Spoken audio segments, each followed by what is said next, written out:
तिलक भाल कुंडल दो लाल लाल, केसर को तिलक भाल कुंडल दो लाल लाल, रत्न जड़ित कंगन कर, रत्न जड़ित कंगन कर, सोहत है न्यारे।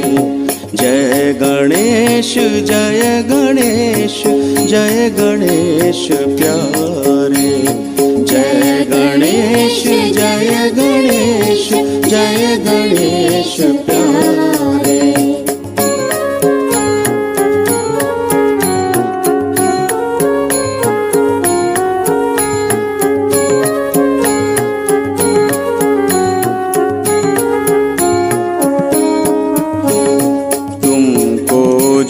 धरत ध्यान वाको तुम देत मान, तुमको जो धरत ध्यान वाको तुम देत मान, दुष्टन को करत नाश, दुष्टन को करत नाश, भक्तन रखवारे। जय गणेश जय गणेश जय गणेश प्यारे, जय जय गणेश जय गणेश जय गणेश प्यारे।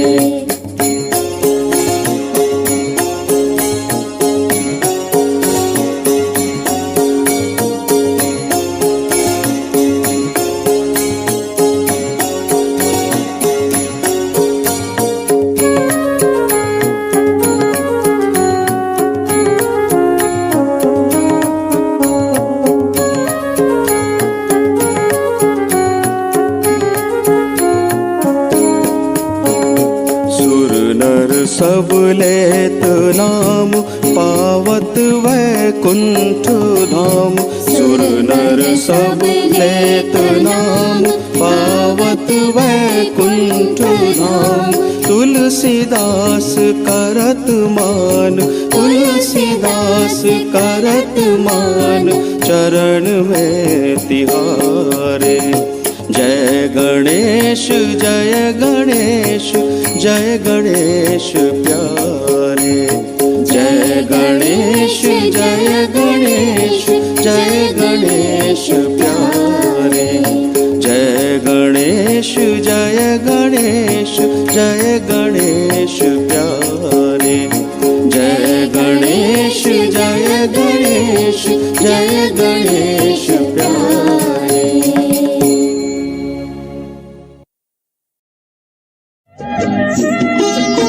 सुबह का भूला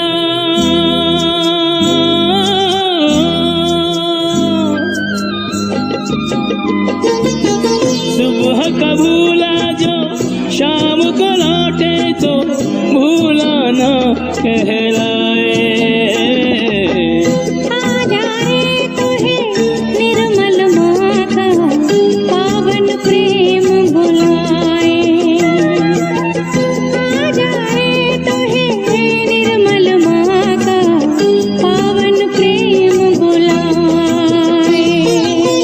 भटका है तू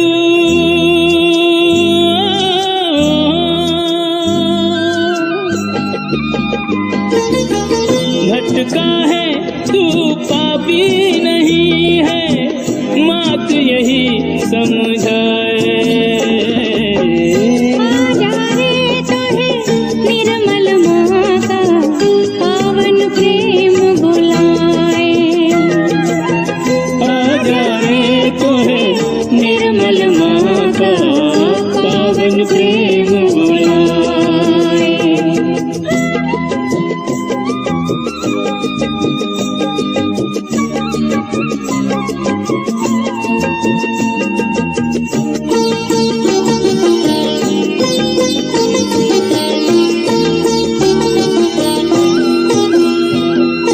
मन से भुला दे मान अपमान, गत जीवन का मत कर ध्यान।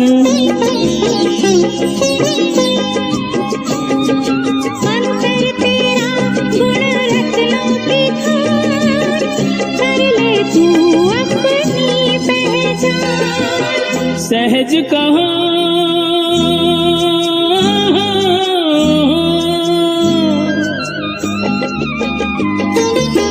सहज कहो जब उजियारा तो हर अंधियारा मिट जाए। आ जाए तो है निर्मल मौका, पावन प्रेम बुलाए। आ जाए तो है निर्मल मौका, पावन प्रेम बुलाए।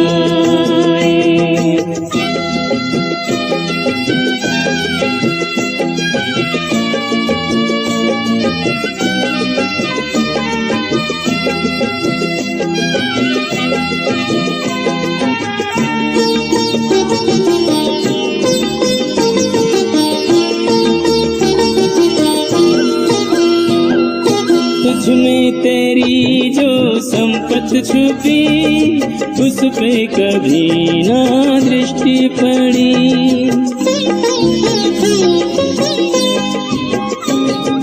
सब कुछ स्वयं से पाएगा तू, अंतर्मुखी यदि हो दो घड़ी। अपनी खोज में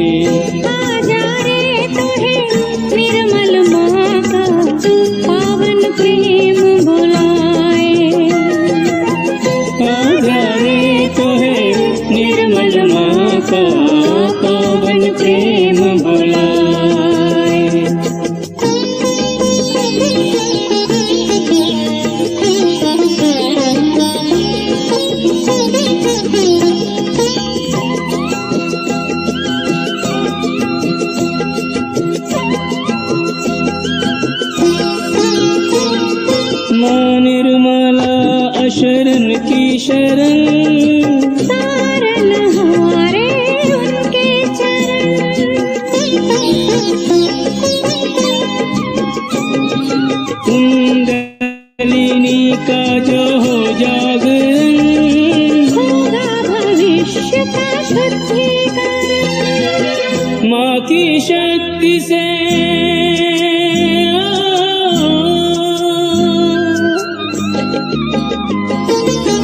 माँ की शक्ति से, सच्ची भक्ति से क्यों ना लाभ उठाए। आजा रे तो है निर्मल माँ का पावन प्रेम बुलाए। आजा रे तो है निर्मल माँ का पावन प्रेम बुलाए।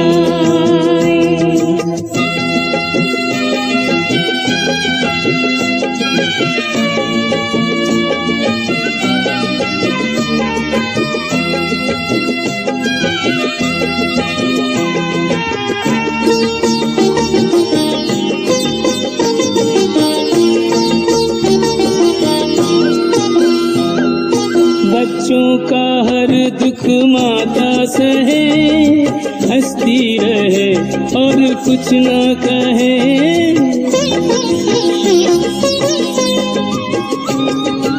उसके स्नेहिल नैनों से ममता की गंगा जमुना बहे।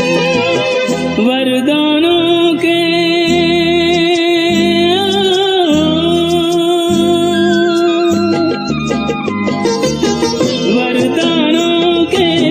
मोती मैया दोनों हाथ लुटाए। आजा रे तो है निर्मल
पर उठ गया इन नैनों का स्तर।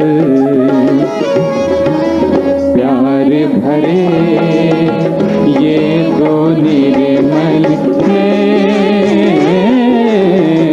जिनसे मिला ये अमृत में चैन।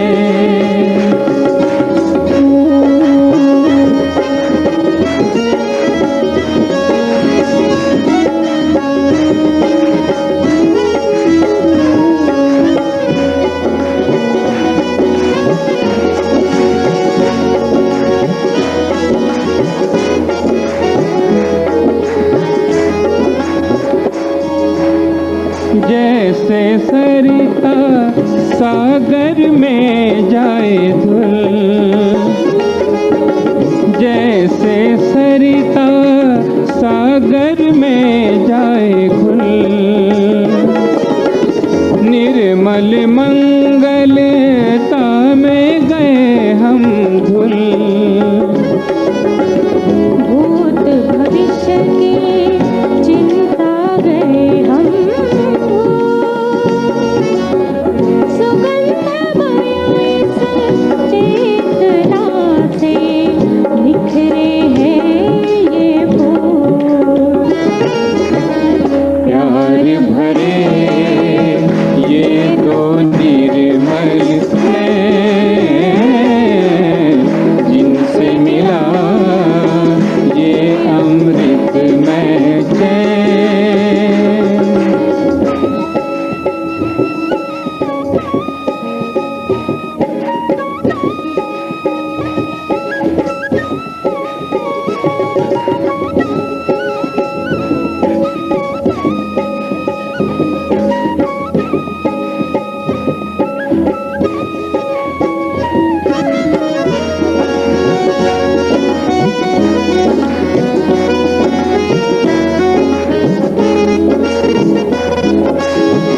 आंसू झरझर बह निकले, अनुकंपा जब जाती घटा बन। सुन लो उन्हीं नैनों से कभी हितकारी मीठे सच्चे खरे बैन। जीवन का सब सत्व है इनमें, जीवन का सब सत्व है इनमें। खुद को कर दो पूर्ण समर्पण, सब कुछ लुटा दो पाने को ये, सब कुछ लुटा दो पाने को ये। आँखों का अनमोल धन, प्यार भरे ये दो निर्मल नैन, जिनसे मिला ये अमृत में चैन। कोई जाने ना इस प्यार की गहराई, इन आँखों की गहराई। प्यार भरे ये दो निर्मल नैन, जिनसे मिला ये अमृत में चैन।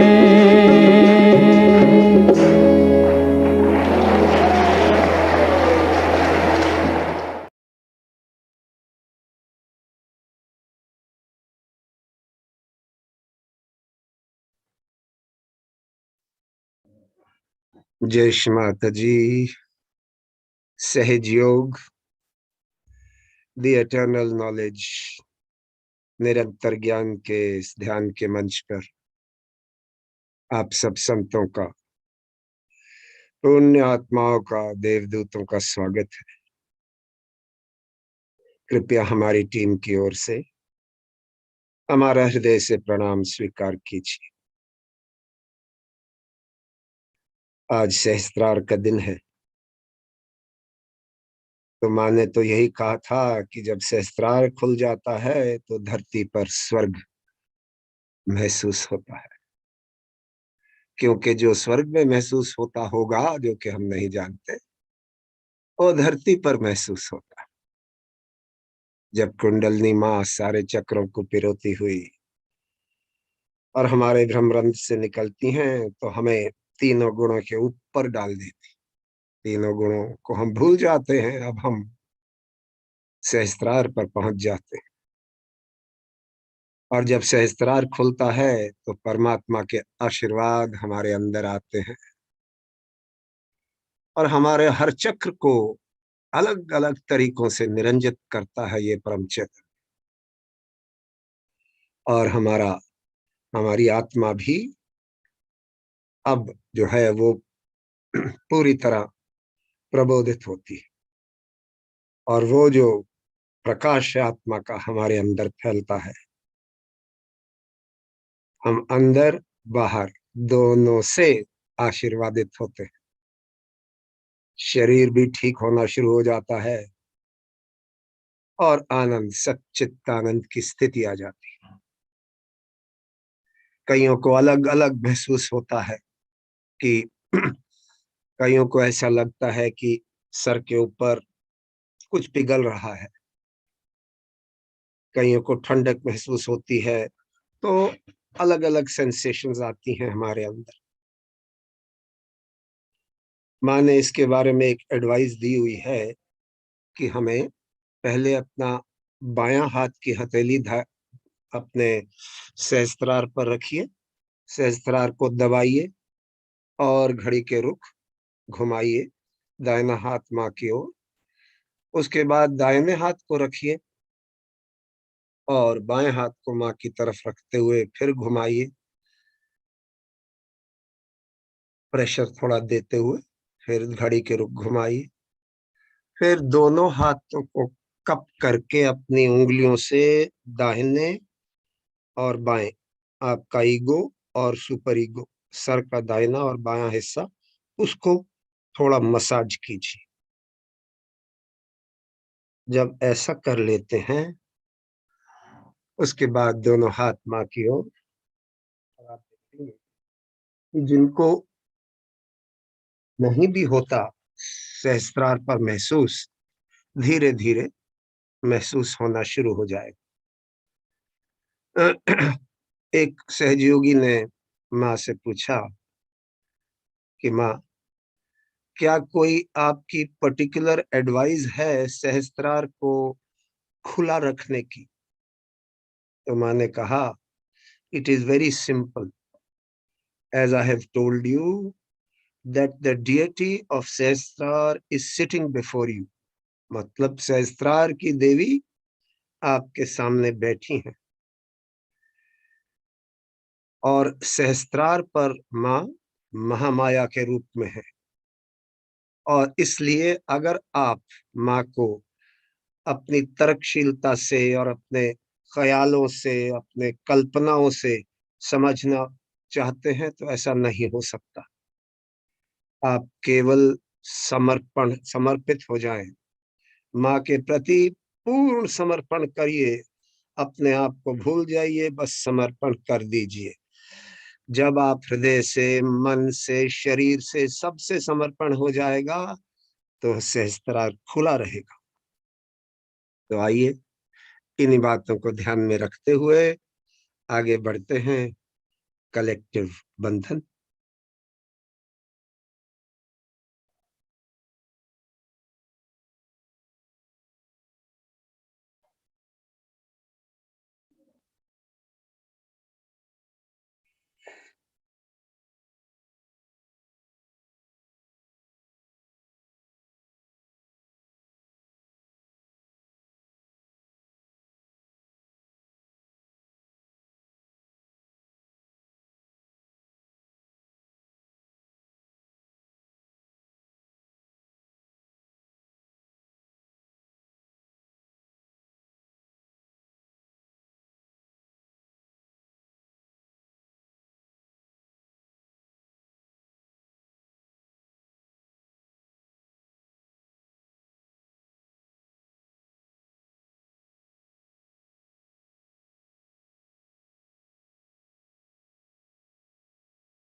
गणेश माता जी, दोनों हाथ माँ की ओर,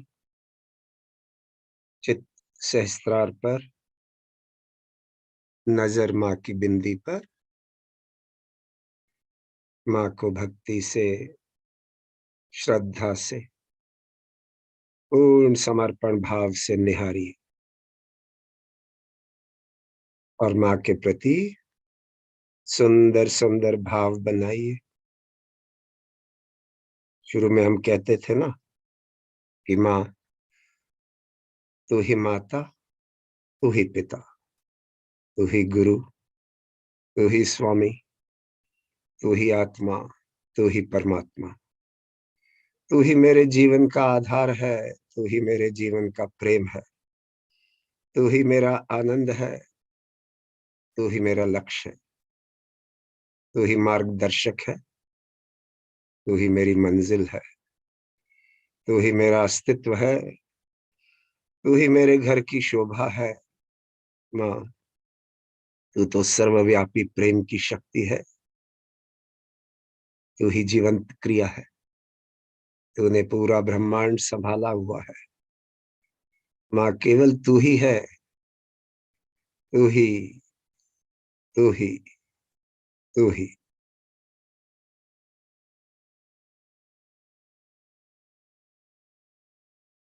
आइए माँ को अपने हृदय में आमंत्रित करते हैं। परम पूज्य श्री माता जी, हम बच्चों पर कृपा कीजिए, हमारे हृदय में आने की कृपा कीजिए। माँ कृपया हमारे हृदय में आइए। माँ को अपने हृदय में बिठाएं, प्रणाम करें, क्षमा मांगे। माँ अगर हम बच्चों से कोई गलती हो गई हो, कृपया हमें क्षमा कर दीजिए। माँ जिसने भी हमें चोट दी है, कृपया उसे भी क्षमा कर दीजिए। आंखें बंद, सर सामने झुका हुआ, चित्त सहस्त्रार पर, अपना आत्मनिरीक्षण कीजिए।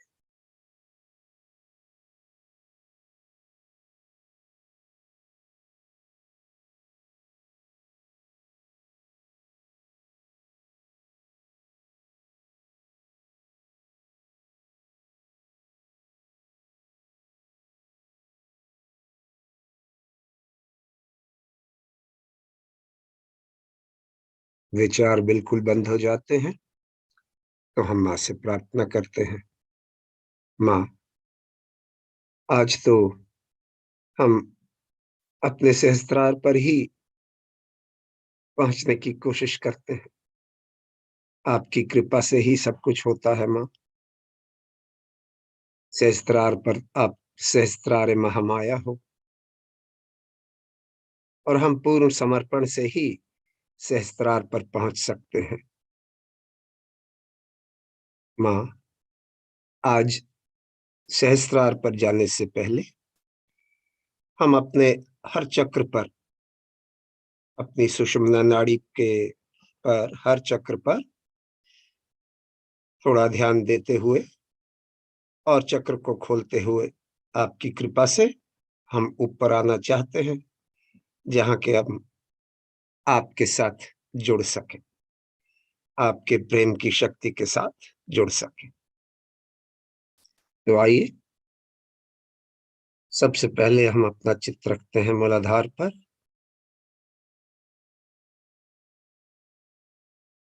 और माँ से प्रार्थना करते हैं। परम पूज्य श्री माता जी, आप ही श्री गणेश जी की शक्ति हो। हम आपसे गणेश जी के रूप में प्रार्थना कर रहे हैं। हे अबोधिता के दाता, हम पर कृपा कीजिए, दया कीजिए, क्षमा कीजिए, ताकि आप हमारे अंदर से प्रकाशित होने लगे, ताकि आपकी अबोधिता और पवित्रता हमारे अंदर से प्रकाशित होने लगे, ताकि हमारे अंदर से ये ढकोसलापन, ये कुसंस्कार, दुर्विचार, अहंकार, बुरी आदतें, ये सब बायार समान दूर हो जाएं, ताकि आपके अबोधता के गुणों की सुंदर चांदनी, जो कि शांत है, शीतल है, वो हमारे अंदर से प्रकाशित होने लगे. So that this beautiful moonlight of your soothing qualities of innocence starts manifesting through us. हे प्रभु, गौरी माता की शक्ति के साथ हमारे इस सूक्ष्म यंत्र को साफ कर दीजिए, ताकि आपकी अबोधता और पवित्रता हमारे हर चक्र पर जागृत हो जाए.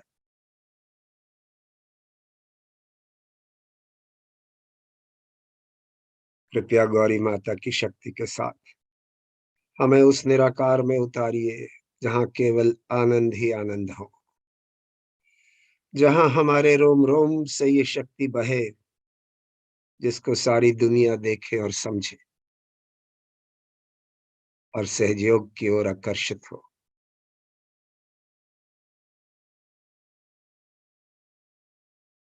हे प्रभु, हमें नम्रता प्रदान कीजिए.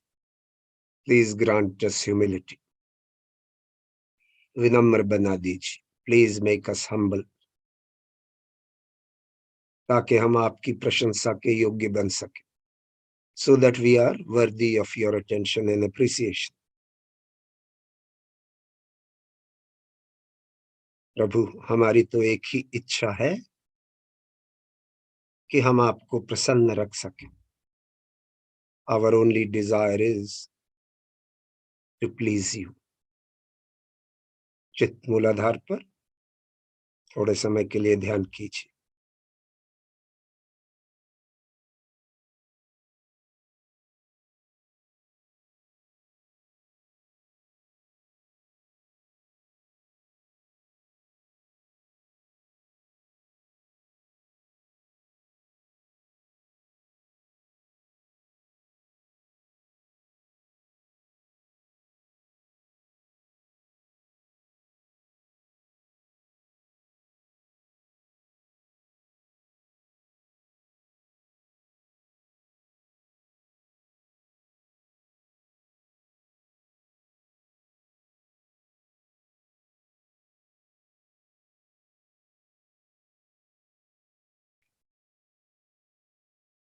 जय श्री माता जी.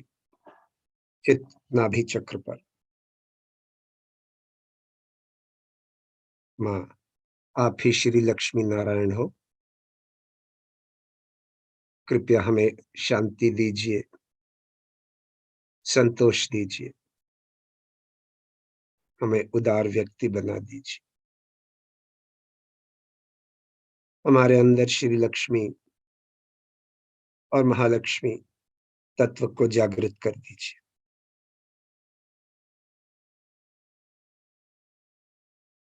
कृपया हमारे अंदर धर्म को जागृत कर दीजिए. कृपया हमें लक्ष्मीपति के गुणों से आशीर्वादित कीजिए.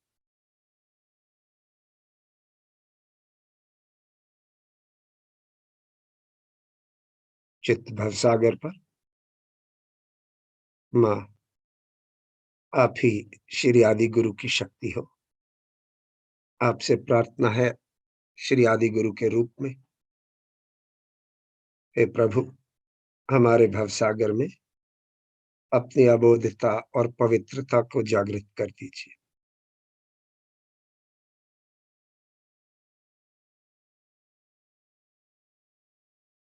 कृपया हमारे भवसागर में गुरु तत्व को जागृत कर दीजिए,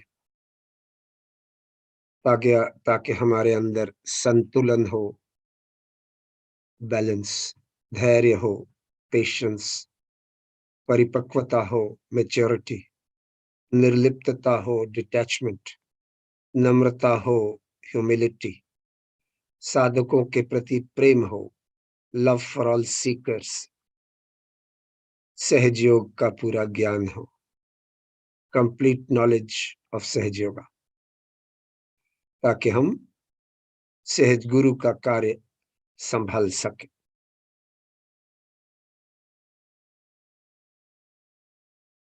चित्त स्वादिष्टान चक्र पर। माँ, आप ही श्री ब्रह्मदेव हो, आप ही श्री सरस्वती हो, आप ही परमात्मा की शुद्ध विद्या हो, निर्मल विद्या हो, आप ही निर्मल भक्ति हो, निर्मल चित्त हो, क्रिया शक्ति हो, आप ही शुद्ध इच्छा, शुद्ध विचार हो, आप ही विश्व बंधुत्व हो, आप ही सर्जनात्मकता हो। कृपया इन गुणों को हमारे अंदर जागृत कर दीजिए, ताकि हम आपकी पूजा कर सकें, भक्ति कर सकें, ध्यान कर सकें, ताकि हम अपने स्वयं को सुधार सकें, ताकि हम सच्चे सहयोगी बन सकें।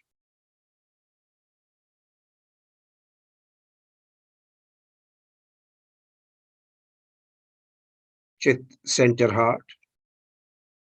माँ, आप ही श्री दुर्गा हो, आप ही श्री जगदम्बा हो,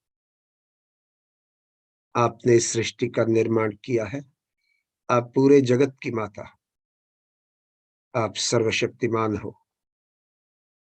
माँ, कृपया हमारे हृदय को अपने प्रेम से परिपूर्ण कर हमें निर्भय बना दीजिए।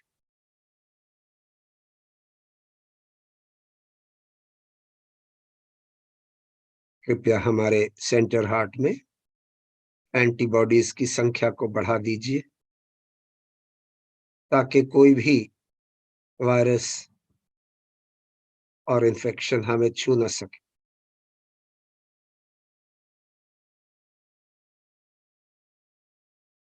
चित्त लेफ्ट हार्ट, बाएं हृदय में।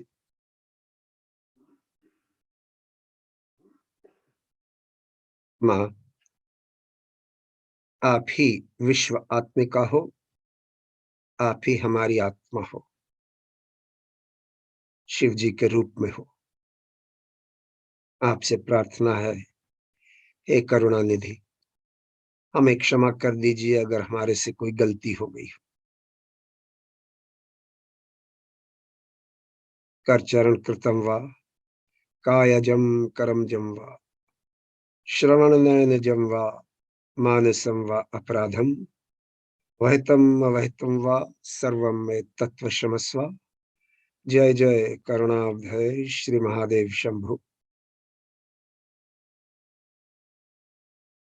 हे प्रभु, हमारे हृदय में कृपया शिव तत्व को जागृत कर दीजिए, ताकि हमारे अंदर प्रेम हो, करुणा हो, क्षमा हो, निर्लिप्तता हो और शिव तत्व का शुद्ध आनंद हो। चित्त राइट हार्ट, दाहिने हृदय में। माँ, आप ही मर्यादा पुरुषोत्तम श्री राम हो, आप ही श्री सीता हो, आप ही हमारे अंदर जिम्मेदारी का भाव हो, आप ही प्रेममय पिता की कृपा हो। कृपया सदाचार की मर्यादाओं को, सीमाओं को हमारे अंदर जागृत कर दीजिए, ताकि हम भी आपकी तरह एक आदर्श पिता, आदर्श पति, आदर्श पुत्र, आदर्श भ्राता बन सके, ताकि हम भी एक आदर्श माता, आदर्श पत्नी, आदर्श बेटी बन सके। आप एक आदर्श राजा थे, ताकि हम सब भाई बहन देश के आदर्श नागरिक बन सके, ताकि हम सच्चे सहयोगी बन सके। चित्त विशुद्धि चक्र पर। माँ, आप ही श्री राधा हो, आप ही श्री कृष्ण हो, आप ही विराट हो, आप ही विराट आंगना हो, आप ही वो सर्वव्यापी प्रेम की शक्ति हो, जिसने पूरा ब्रह्मांड संभाला हुआ है। आप इस सृष्टि के रोम रोम में समाई हुई हो। कृपया हमें अपना अंग प्रत्यंग बना लीजिए, हमें निर्लिप्त साक्षी बना दीजिए, ताकि हम साक्षी स्वरूप होकर अपने जीवन के खेल को देख सके। कृपया हमारे विशुद्धि चक्र पर श्री योगेश्वर के गुणों को स्थापित कर दीजिए, ताकि हमारी वाणी में माधुर्य हो, मिठास हो, हमारी वाणी में सत्य का प्रकाश हो, हमारी वाणी से लोगों का कल्याण हो, लोगों का हित हो, प्रेम का राज्य स्थापित हो।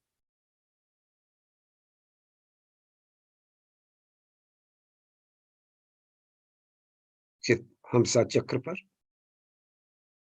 माँ, आप आप ही हमसा चक्र स्वामिनी हैं।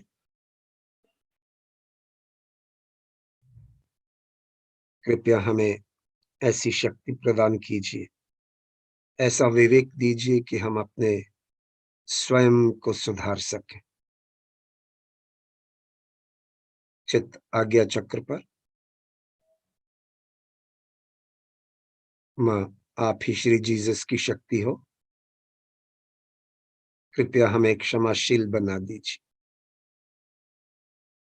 कृपया हमें क्षमाशील बना दीजिए। Lord's Prayer. Our Father, who art in heaven, hallowed be thy name. Thy kingdom come, thy will be done, on earth as it is in heaven.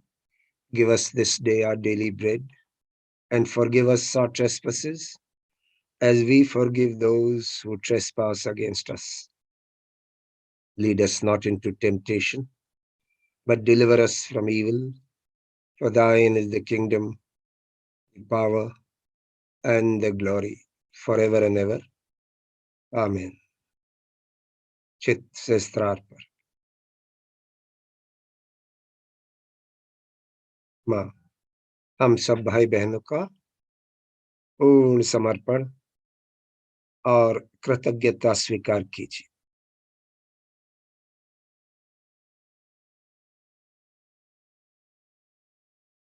माँ, आप तो श्री आदि शक्ति भगवती माता हो, आपका स्थान हमारे सहस्त्रार पर है। कृपया अपना स्थान ग्रहण कीजिए और हम बच्चों का पूर्ण समर्पण और कृतज्ञता स्वीकार कीजिए। दाहिने हाथ की हथेली को तालू पर रखते हुए त्वचा को दबाएं, घड़ी के रुख 7 बार घुमाएं और 7 बार माँ को धन्यवाद कीजिए। परम पूज्य श्री माता जी, आपने हमें आत्म साक्षात्कार दिया है, दूसरा जन्म दिया है। हम सब बच्चे आपके बहुत बहुत आभारी हैं। आपको कोटि कोटि प्रणाम। 7 बार।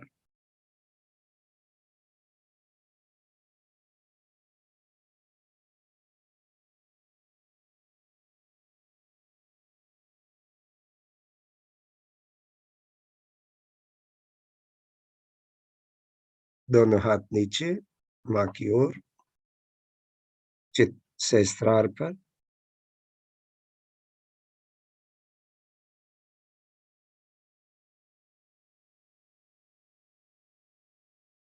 माँ, आप तो प्रेम का सागर हो। कृपया इस बूंद को, हमारी इस बूंद को अपने प्रेम के सागर से जोड़ दीजिए, ताकि आपके सागर के प्रेम का स्पंदन हमारे जीवन को वाइब्रेट कर दे और हम निरानंद के आनंद में उतर सके।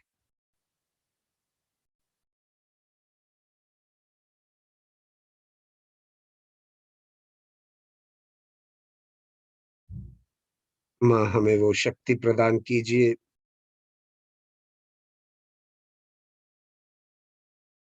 ऐसी शक्ति दीजिए और ऐसा आकर्षण का वो स्रोत दीजिए, जिससे हम बाकी सब आकर्षणों को छोड़कर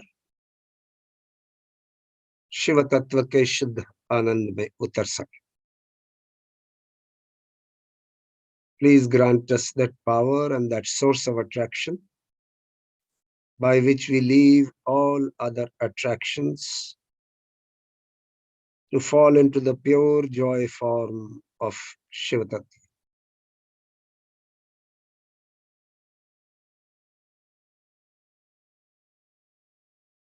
ध्यान कीजिए।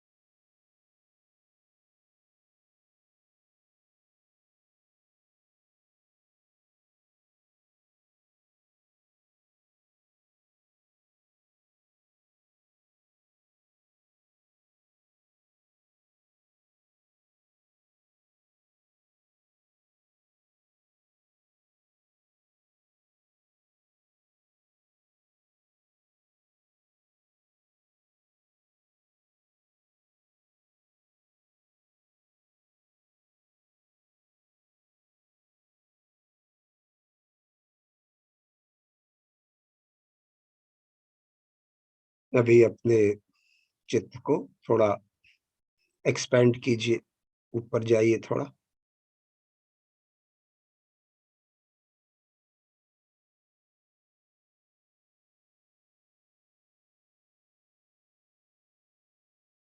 जैसे हमारे चित्त का प्रकाश बड़ा बड़ा होता जाता है,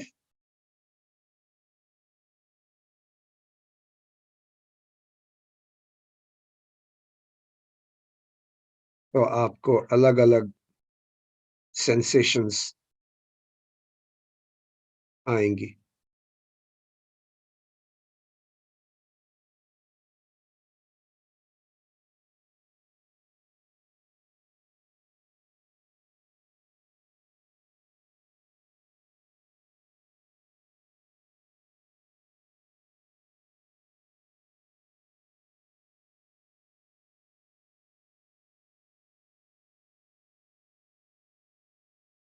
जब हमारे अंदर ये एकाकारिता आ जाती है,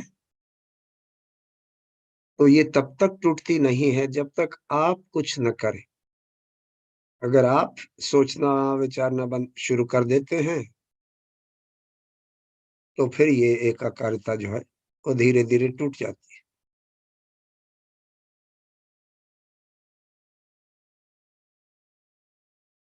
जब हमारा चित्त पूरी तरह निरंजित हो जाता है, तो वो फिर मैग्नेट की तरह हमारी शक्ति को भी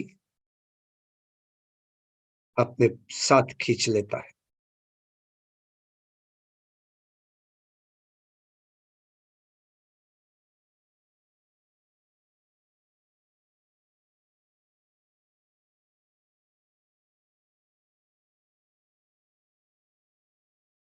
अब हमारे चित्त में हमारी शक्ति के साथ, परम चैतन्य के साथ एकाकारिता हो जाती है।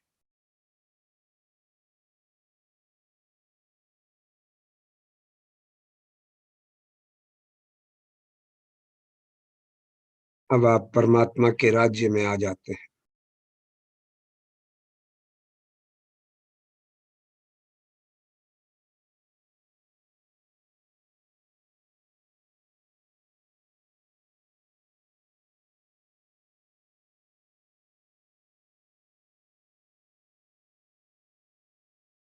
इसी को माँ कहती हैं धरती पर स्वर्ग। अब आप महसूस करना शुरू कर देते।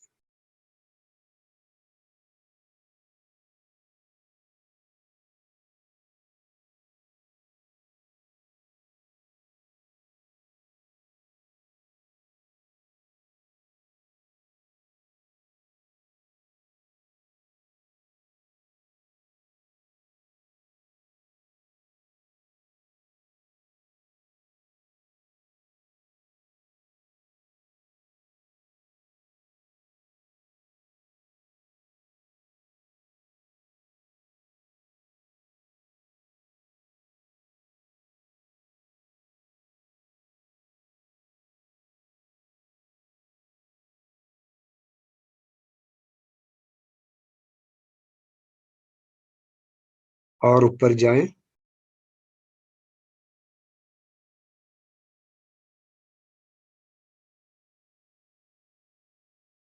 इतना ऊपर जाएं कि आप पूरे देश को देख सकें।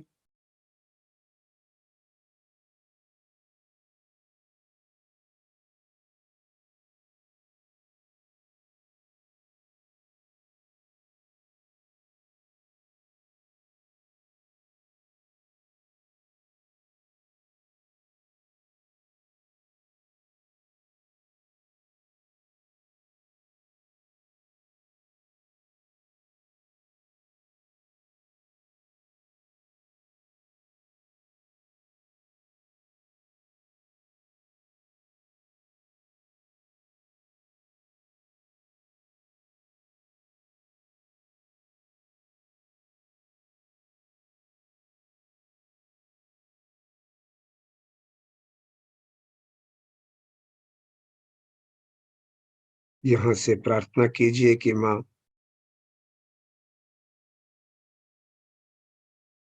हम बच्चों की एक ही इच्छा है कि वो पूरे देश का कल्याण हो, सबका हित हो, प्रेम का राज्य स्थापित हो।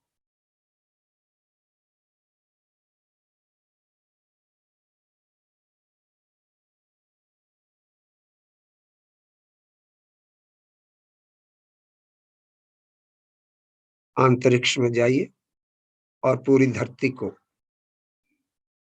देखिए।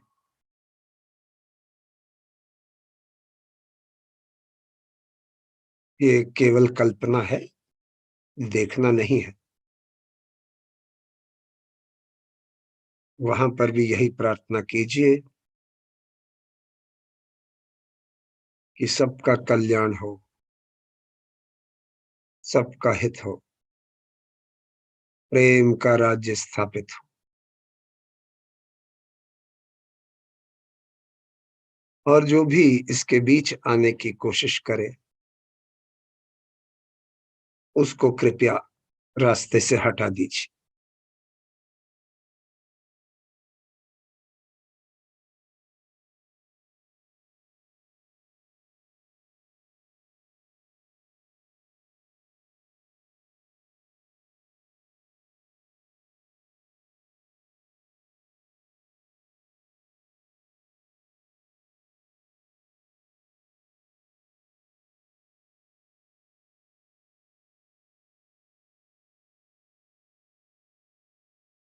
बस ध्यान कीजिए।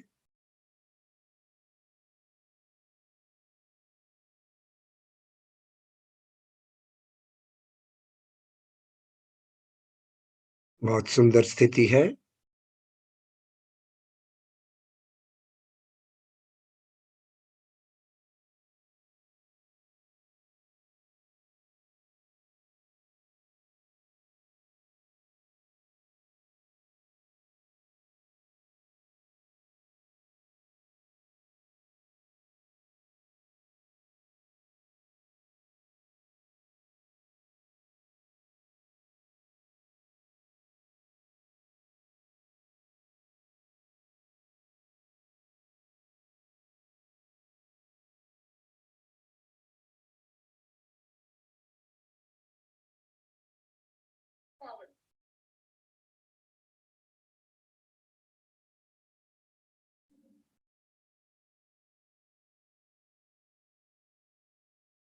जय श्री माता जी। अब हम माँ की अमृतवाणी सुनेंगे। ये सहस्त्रार पूजा की ही अमृतवाणी है। 4 मई 1986 की। कृपया माँ की अमृतवाणी जब सुनते हैं तो चित्त सहस्त्रार पर रखिए और केवल सुनिए, उसको समझने की कोशिश मत कीजिए।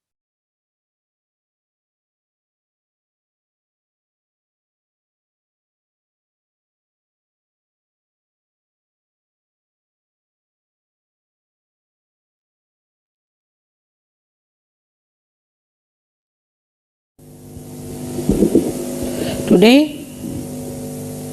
is a great day for all of us because it is the 16th Sahasrara day. that in 16 beats or 16 movements you reach a higher position in the coil, that it is complete, that Sri Krishna is called as a complete incarnation,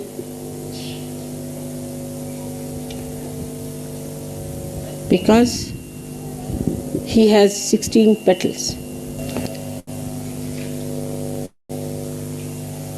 This completeness is called as Purna.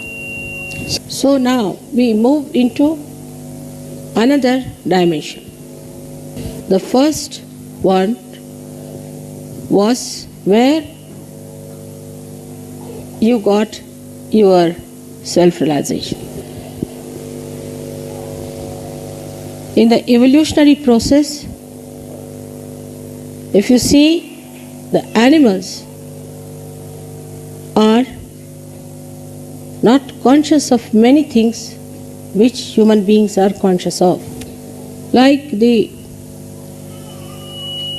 matter cannot be used by animals for their own purpose.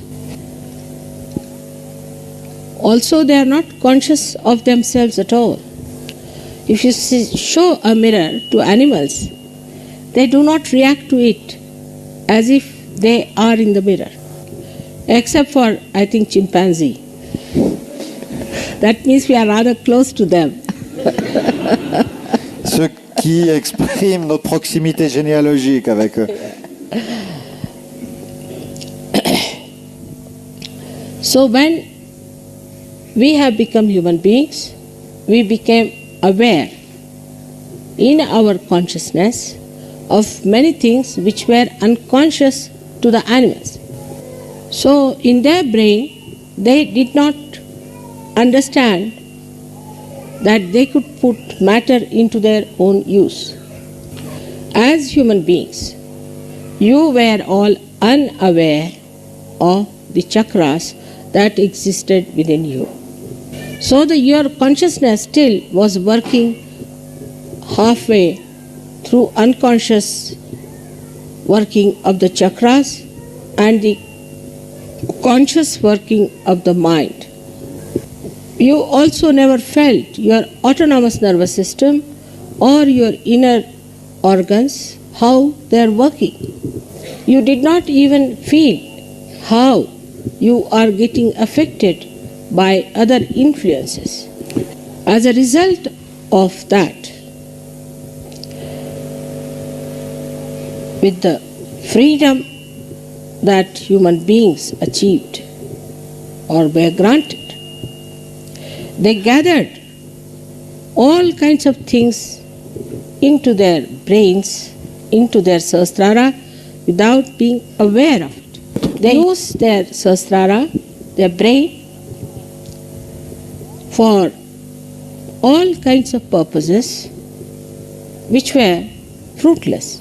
They were not aware again of the warning that Sri Krishna had given, that if you use human awareness except for your ascent, you will go downward. They were told, not that they were not told. They knew about it. Whether it was east or west, everybody knew that you have to be born again. And it so happened that in the West, people thought that by using their brain power, they can now master the matter, that they can use matter for their own purpose. If they had done it after their self-realization, it would have been a very different situation. Because after self-realization, you all have become aware of vibrations, which is Chaitanya, and also of your chakras. With this new awareness, you would have avoided all that was wrong. But it is like a greedy person who gets a wee bit of money and it spends it off. Now this problem has complicated your brains. You have certain concepts which are very much away from reality. The way we have started using machines, we have become machines ourselves. So we have no feelings and we cannot relate to others in a natural way. In human awareness, you had achieved how to relate yourself to others and to the nature. But this ego-oriented approach took you away from natural, real life, and we became artificial. The whole thing comes from a concept of being artificial. Like they say that it's fashionable to be arrogant, to be snobbish. This is just the opposite of your ascent and evolutionary process, because you have lost the power to relate to others, which you had gained as human beings. All the organizations which you have formed also on collective understanding are also artificial. Then a movement started that we have to be natural. That is another copying of the artificial. Natural does not mean a primitive personality. Natural is to evolve. The whole purpose of creation is to evolve. So the another concept also that you accepted very easily, because you have got brains and you accept everything that comes your way. And you became so artificial that you needed all the time some sensations to feel yourself. But that also you made so artificial that you have now your sex in your brain. By that, not only you have silenced Ganesha in the Muladhara, but also Mahaganesha in your brain. In another aspect, say art. Now the concept is so stupid that it says that art should be according to what is laid down. Like you will call somebody as Baroque, condemn it, then Rococo, this, that, condemn everyone. And ultimately you reach a conclusion that the most insipid thing is art. As if like the sugar cane, when you have taken out all the juice, whatever remains will become art one day. So the brain, which does not nourish the heart, is absolutely an artificial brain, just like a robot. So people have become just like robot. Now this can be handled by anyone who has a master mind, because you don't have your own heart. And the brain is controlled by somebody who has a greater brain of concepts. All these concepts are destructive. Say, Hitler got the concept that he is an Aryan and he is of the superior race. And to establish that, he did not mind destroying the whole world. Same is the case in the religion field. There also, every religion was put or poured into the cups of concepts. Now the worst concept that human beings have achieved is that money is everything. First they tried for political domination, thinking that political domination is everything. And now they feel that money is everything and all other sublime things are imaginary. So when I started my life, I saw the complicated sahasraras. And the more I tried to solve the complications within my own awareness, the more it became more difficult. Because if you see my age, in 50 years, you can see how much complicated human beings have become. And after opening the Sahasrara, when I come to the West, within these 16 years, I found that they are now incorrigible. Now, the stage for you is laid down to ascend higher. This is the background which I have described to you.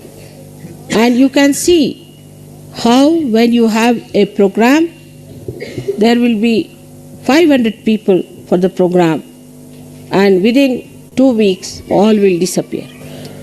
Because when the ascent takes place, the Kundalini pushes out the ego and brings the person close to reality. But again that ego which is being built up so fast in its speed overpowers the speed of the Kundalini and covers the head. Then it suggests that how can you have godly life? You will miss all the alcohol, all the madness, all the fun of life. That they feel they will lose all the freedom to become mad. When you see from this position, the way people react, it is amazing. You have to do something extremely stupid to sell it in the market. The other day I heard that somebody has become rich selling the empty tins as lamps. All kinds of stupid things which are nowhere near natural beauty or natural joy are accepted as sophisticated. The other side of it is that the Asuri Vidya, the black Vidya, has taken over. As Sri Krishna again had warned that in the 15th chapter, that if Asuri Vidya takes over, then the Shuddha Vidya cannot compete with the speed of Asuri Vidya. Like in America, there has been a big argument among Sahajogis if my photograph should be in the drawing room or not. But if you ask them to paint their nails black, their faces black, and black clothes like witches, they will do it. That even at the stage when we are Sahajogis, we are shy of our godly life. When they became hippies, or when they became punks, or they became anything like that stupid, they gave all their life, all their time, all their money to it. They changed their dresses, they changed their lifestyles, they changed their family life. Everything they changed went all out. Even when Sahajogis are convinced about the godliness of Sahaja, still they are shy. Now you know your mother doesn't take any money from you. On the contrary, she spends. You all have gained out of it. But when it comes to giving, everybody feels shy. From that background, you are coming to the light of God's grace. But you don't want to dash at it. You want to take your time gradually, so gradually that maybe you may lose your chance. So in the awareness of Sahajogis, where you know all about your chakras, you know about vibrations, you know how you relate to others, still all this knowledge is for personal advantages. So the shadow of the past still lingers on, even when you have this new awareness. Animals can swim automatically, they don't have to learn. But human beings have to learn to swim. So they had forgotten the techniques which were known to the animals and have taken to the techniques of human beings. But in Sahaja Yoga, you have got your realization in one lifetime. And in this lifetime you have to grow. And in this lifetime you have to achieve the highest. So the time is so very short and the background is so dark.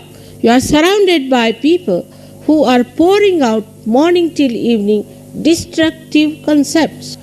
Now you are the people who have to shoot out much faster than all of them. But a kind of a lethargy, though you understand that your awareness is very different from them, a kind of a lethargy which does not accept it the way it should accept Sahaja Yoga.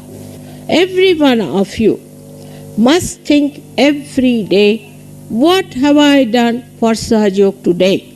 But you are all still very busy with your jobs, of making money, of have relations with people who do not matter at all in Sahaja Yoga. We have to make an all-out effort to rise to that point that whatever we know, we believe in, we act on that and become one with it. You can do that with concepts, but not with reality. This is the problem. Like supposing a fanatic believes that he can do such and such thing in his own religion. He will do it. When the concept is not reality, it has given no benefit to anyone, has shown no performance of any substance. Still people do it. I see in my own country when they were fighting for freedom, my father himself gave up all his property, gave up his practice with 11 children in the family, and we were living in palaces, started living in huts for days together, for years together. But for the gross freedom, we'll do anything. But for the subtler freedom, the Sahaja Yogis have to do everything that is possible. Be aware, to be in your conscious mind all the time that you are yogis. You are the ones who are very much higher than the rest of the humanity. That the salvation of the whole of the humanity depends on you. The purpose of creation will be served by you. So first of all, you have to be conscious in your consciousness that you are so important, and that's why you were given realization. How can you be living with your conditionings and with your ego? The conditionings are like this. Supposing you are coming from a Christian religion, then you must bring that little bit of that religion into Sahaja Yoga. Or if you are from a Hindu religion, you want to bring some out of that. We have all the essences of these in Sahaja Yoga, the pure essences. But we can't have the gross nonsense. All these things are like dirt over our Sahasrara, which must be shaken off. Though now you are aware and conscious of your chakras, you do not keep them clean. Ordinary human beings, if they have clothes, they have houses, they try to keep it clean. But you do not feel ashamed of them also when they are bad. Because after some time, you also lose the awareness of them. That means you have become subtler, but in your consciousness, you are not yet subtle. There are so many things you know more than the people who are not realized as absolute reality. For example, we don't even use vibrations. Whenever it is needed, we don't use it. Or sometimes mechanically, just like a machine, we start giving bandhans. So you are still unconscious about your chakras, slightly conscious when you put your mind to it. Otherwise, in your central nervous system, you are not yet so conscious. This is the reason why you do not know why you have to do a thing at a particular time. Unless and until you rise to this nirvikalpa state, you cannot go further. For example, I know everything what I do. I can handle any power whenever I want to. I can absorb any negativity I want to. I need not absorb any negativity I don't want to. You may be thousands of miles away from me. I know about every one of you. I may not know your worldly names, but I know you as a part and parcel in my being. I also can behave like a human being, absolutely like you, aging like you, using spectacles, doing all the things that will make me a complete human being. I have accepted this role consciously, not unconsciously. To me, nothing is unconscious. So if you have to be conscious of what you are doing, you have to be alert about it. The first thing that you have achieved is the peace. The peace. But even now, I find that peace, which should become joy, becomes a quarrel. Truth is one. You cannot argue about truth. It's a homogeneous thing. It doesn't quarrel with each other. We are unconscious about our fingers. But when we have to hold something, all of them come together and work it out. So the part of the brain which is working this out, the unconscious part of it, is to be made conscious. That is what evolution is. So now, adherence to any concept is against evolution. You must learn to face the reality, to accept the reality and act a real way. Now, you may say, Mother, this is a miracle. Something happens, this is a miracle. Maybe for the human beings, maybe for Sahajogis also, but not for me, because I know what it is. So to rise above this halfway consciousness, one has to see how you are working it out. The whole system of relating to each other must change completely.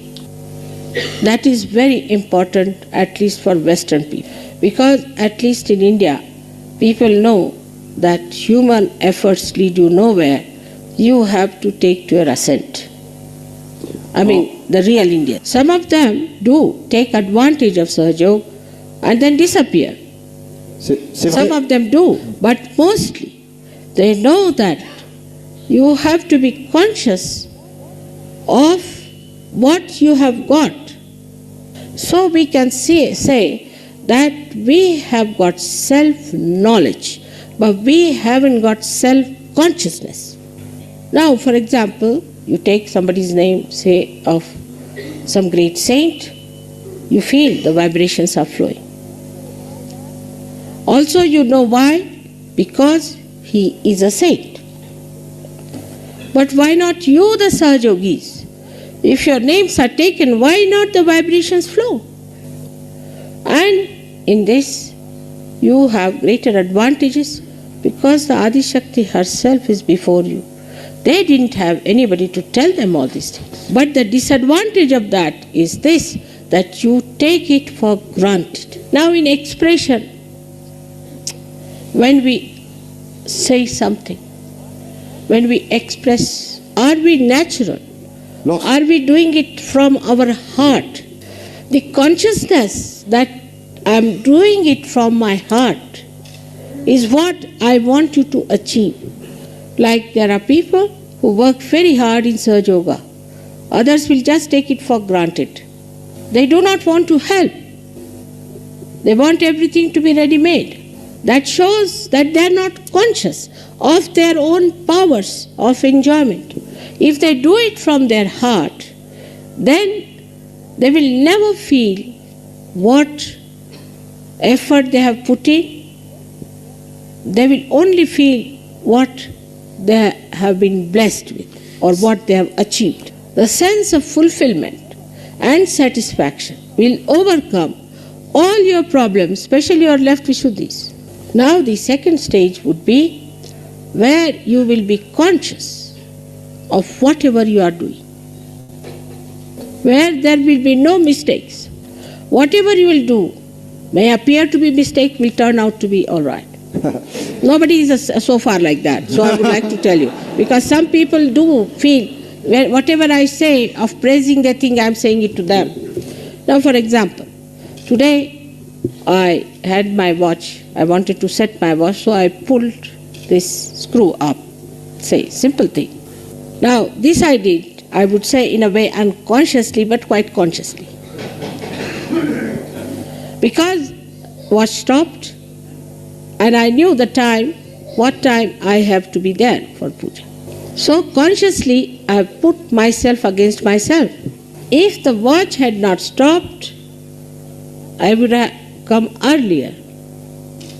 But that was not the time I had to come. So I had to pull the screw to keep it stopped. So whatever mischief you play, you know, and you can play it against yourself also. And then you can make a drama. Oh, I made a mistake and things like that. For nothing at all. But such a stage is far off, I must tell you. Just now, the stage at which we are still making lots of mistakes because we are not self-conscious. In a gross way, we understand this word self-consciousness like this: a person has to go for the interview, then he'll select his suit properly, he'll comb his hair properly, before going he'll clear his throat. Self-conscious. Être conscient. But when it is the question of your ascent, are we alert or we are taking it for granted that mother is just now going to give us a nice bath, put us in the cradle and take us there? This is being childish. You have to mature in your ascent. Now you may say, what should we do? Face yourself every day. In reality, see how much time you spend about mundane worries and how much about your ascent. Have you left everything, all your worries, to God Almighty? Have you completely jumped out of your background? Have you come out all the way, leaving everything that was nonsensical? And how do I relate to others? How do I talk to others who are Sahajyogis?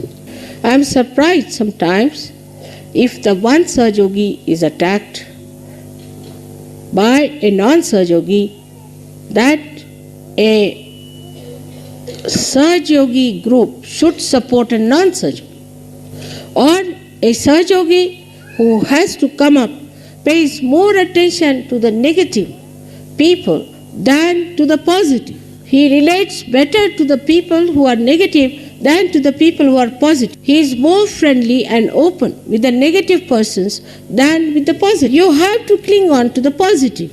But it's always the other way around, because also is a very subtle ego in there.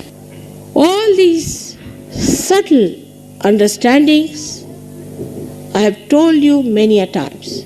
But with your complicated brain, which is like a machine, like a spoiled computer, you can reach some conclusions out of what I have said, which are just contrary. Like, supposing I say you forget the past. Simple thing. That means you forget everything that is good of the past. That is as if you should not understand why you are behaving like this. Forget the past means don't allow the past to overpower you. A brain which is simple, which is straightforward, which has got love in it, can understand what I am saying straightforward. This complicated brain is to be put right. And the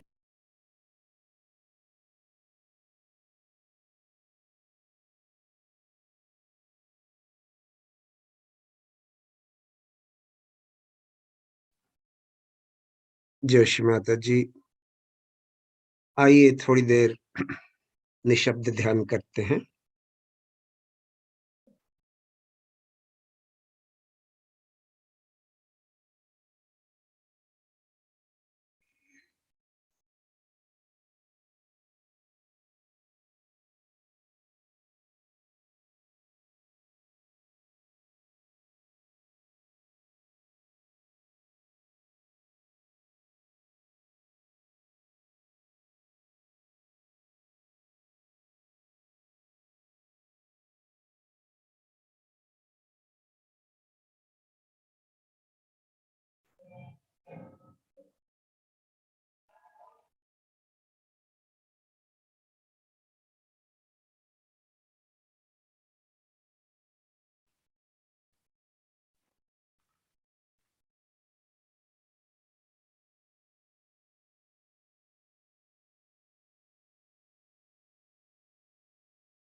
जय श्री माता जी। 3 महामंत्र।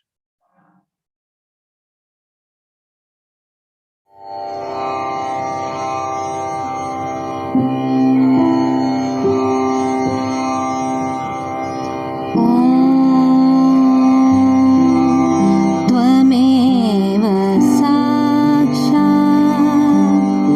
श्री महालक्ष्मी महासरस्वती महाकाली त्रिगुणात्मिका कुण्डलिनी साक्षात् श्री आदिशक्ति माताजी श्री निर्मला देव्यै नमो नमः। ॐ त्वमेव साक्षात् श्री कल्की साक्षात् श्री आदिशक्ति माताजी श्री निर्मला देव्यै नमो नमः। ॐ त्वमेव साक्षात् श्री कल्की साक्षात् श्री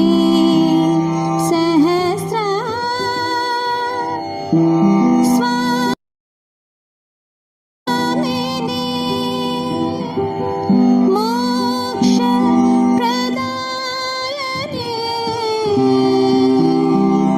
माताजी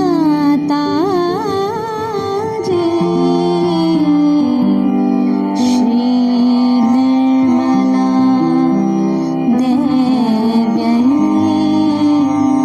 नमो नमः। श्री निर्मला देव्यै नमो नमः। श्री निर्मला देव्यै नमो नमः।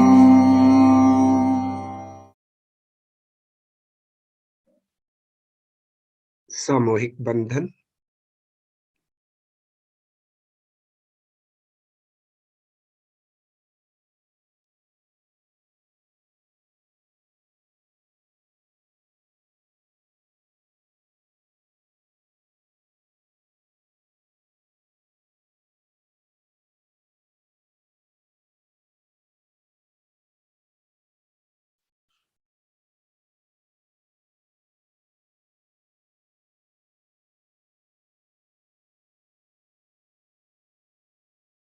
जय श्री माता जी। आज का जो माँ का प्रवचन था बहुत ही सुंदर था और जैसे हमेशा होता है, पर इतना फास्ट माँ ने बोला और इतनी चीजें बता दी कि अगर आप चाहते हो कि मैं पूरा ट्रांसलेशन करूं तो मुमकिन नहीं, नॉट पॉसिबल।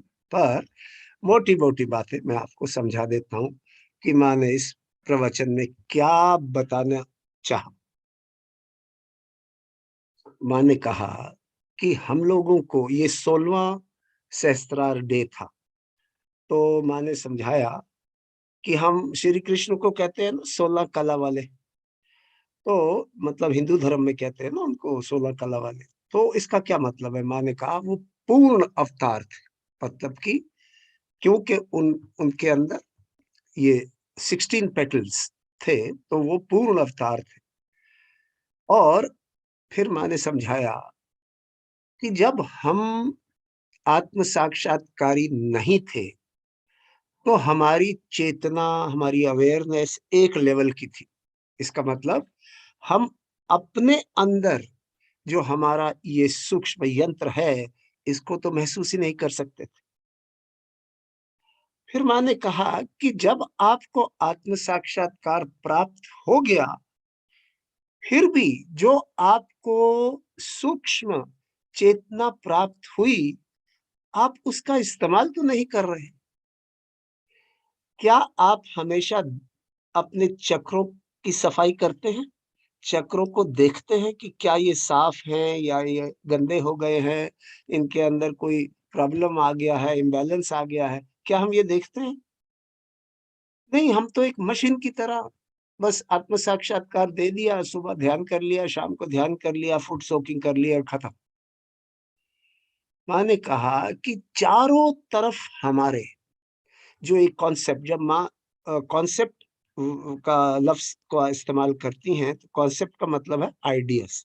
ये तो चारों तरफ हमारे जो लोग हैं, जो कि नॉन सहयोगी हैं, ये मूर्ख से मूर्ख आइडियाज़ दे रहे हैं और हम उनको स्वीकार कर रहे हैं।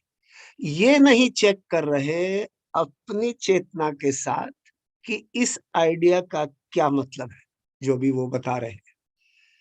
और इसलिए श्री माताजी कहती हैं, जैसे श्री कृष्ण ने कहा था कि अगर हम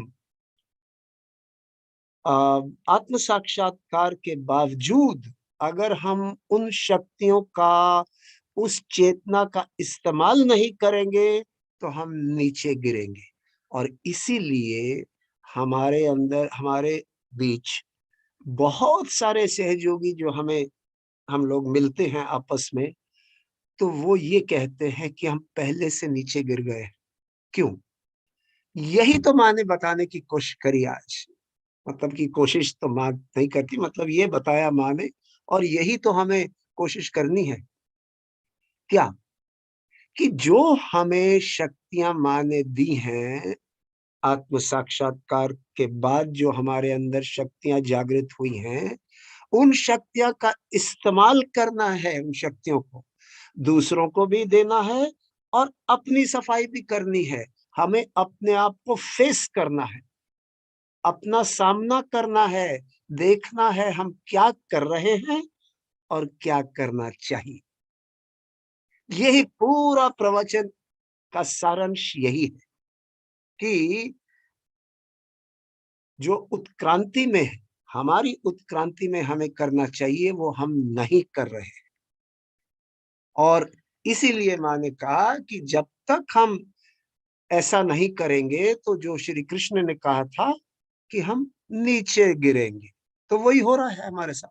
और ये एक दो के साथ नहीं हो रहा, हम सब के साथ हो रहा है।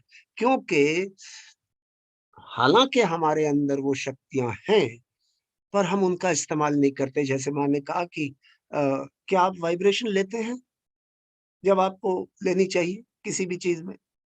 नहीं लेते हैं। अभी भी हम पुराने अपने आइडियाज के साथ अपनी जिंदगी व्यतीत कर रहे हैं। सो ये याद रखिए, इसका सारांश, आज के टॉक का सारांश यही है। तो आगे बढ़ते हैं। आइए माँ को धन्यवाद करते हैं। परम पूज्य श्री माता जी, आज जो आपने हमें ज्ञान दिया है और ध्यान की सुंदर अवस्था दी है, उसके लिए हम सब बच्चे आपके बहुत बहुत आभारी हैं। आपको कोटि कोटि प्रणाम। माँ, अगर हम बच्चों से कोई गलती हो गई हो, कृपया हमें क्षमा कर दीजिए। जय श्री माता जी, कल सुबह मिलेंगे।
Sahaja